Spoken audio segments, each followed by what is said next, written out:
Welcome back. You're watching Network Africa, coming to you live on Channels Television from Lagos, Nigeria. You do know you can get all our top stories on our websites, channelstv.com, and on youtube.com/channelsweb. Please log on to m.channelstv.com to view us live on your mobile device, especially our viewers outside of West Africa. Just log on to m.channelstv.com on your mobile device and you'll be live to us. Please download the Channels TV app for Android, iOS and Windows phones from their respective stores. The UN Security Council has endorsed a UN-brokered agreement among Libya's warring factions to form a national unity government, a deal many hope will bring stability and help to combat a growing Islamic State presence there. Libya's UN ambassador Ibrahim Dabsahi said Libyan authorities have no plans to request Western airstrikes against Islamic State militants anytime soon, if at all. And then he dismissed media reports, citing him as saying the resolution would lead to a swift Libyan appeal for Western military intervention. The unanimously adopted resolution, drafted by Britain, made clear that Libya's future unity government should be the sole representative for the North African country where competing governments have long vied for power. We welcome the process now underway to move to the formation of that government of national accord in the coming weeks, and we ask the UN Secretary-General's Special Representative to continue his efforts to drive forward progress to this end. With the agreement now signed, now is the moment for all member states to cease support to and official contact with any parallel Libyan institutions outside of the agreement that claim to be the legitimate authority. Doing so is essential to maintaining the integrity and unity of Libyan state institutions, including state financial institutions and the National Oil Company. We therefore strongly back the Security Council's call to member states to support fully the efforts of the United Nations support mission in Libya to develop a coordinated package of support to build the capacity of the government of national accord. The United Kingdom stands ready to play our part in that effort. The representative of the United Kingdom for his... It has been a long, tedious journey back home for thousands of Sudan and South Sudan refugees as they set out on foot to escape the prevailing violence in their countries.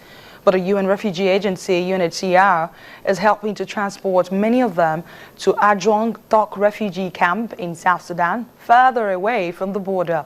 There are already 31,000 people in this camp, and more are expected. Amal Bakith and her 5 children have spent weeks on foot, walking through Sudan's war zones. They crossed the border to South Sudan, a country embroiled in its own conflict. Still, she says it's safer than the political violence experienced back home. Our houses were destroyed, our farms were destroyed. We couldn't plant food for ourselves. We had to hide in caves to avoid the bombings. Years of fighting between Sudan and rebel forces has sent more than 260,000 people into South Sudan. Now, UNHCR is transporting tens of thousands of refugees like Amal and her family to the Adjong Tok refugee camp, further away from the border. One final stop along the road to safety. There are already 31,000 people in this camp. More are expected. When the rainy season ends, the fighting increases. We are receiving up to 500 refugees from South Kordofan per week. And this is expected to increase during the dry season, that is during the month of December to May. At the camp, refugees are provided with support needed to restart their lives, including food, healthcare, shelter, and access to education. Refugees are also given a plot of land donated by the local government, something Amal is grateful for. Still, leaving everything behind and starting over is a challenge. I am happy to be here and see people helping me. I am interested in staying, but it will still be hard. You can see my child has no clothes. I have nothing to give them. Amal is slowly settling in with her new neighbors. Some have been here for years. They know their new home is not perfect, but at least it's peaceful.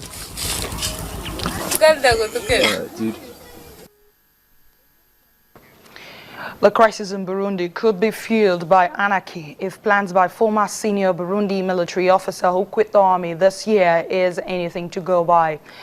This is because Edward Nshimiyimana has launched a new force to oppose President Pierre Nkurunziza, whose re-election for a third term this year has so far plunged the nation into chaos.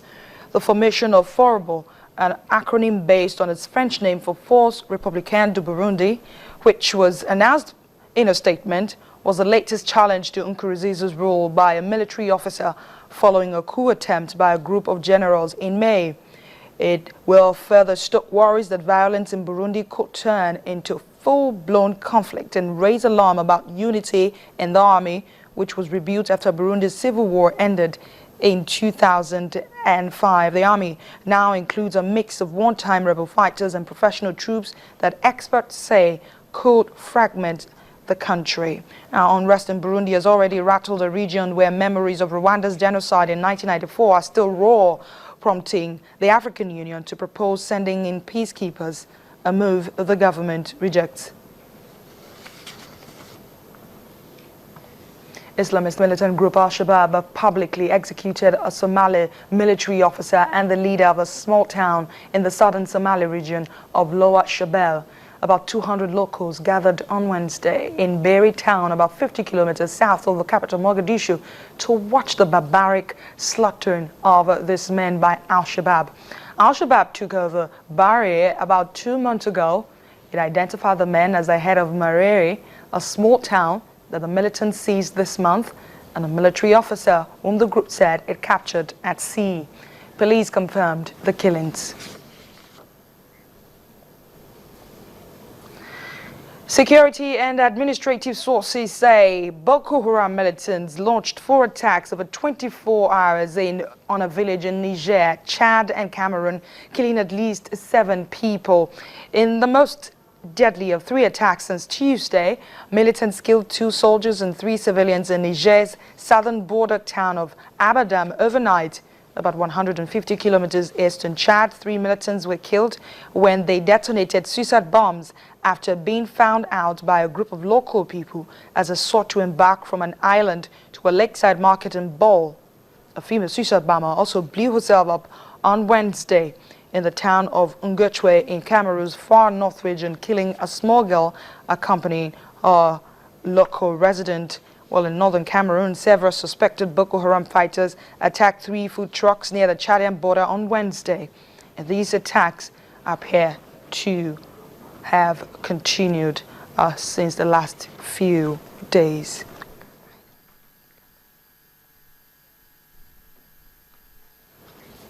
Let's take a short break on Network Africa. When we come back, we'll be taking you to Uganda, where Christmas is definitely in the air, as organizers of a yearly Christmas musical set the tone with a colorful display of music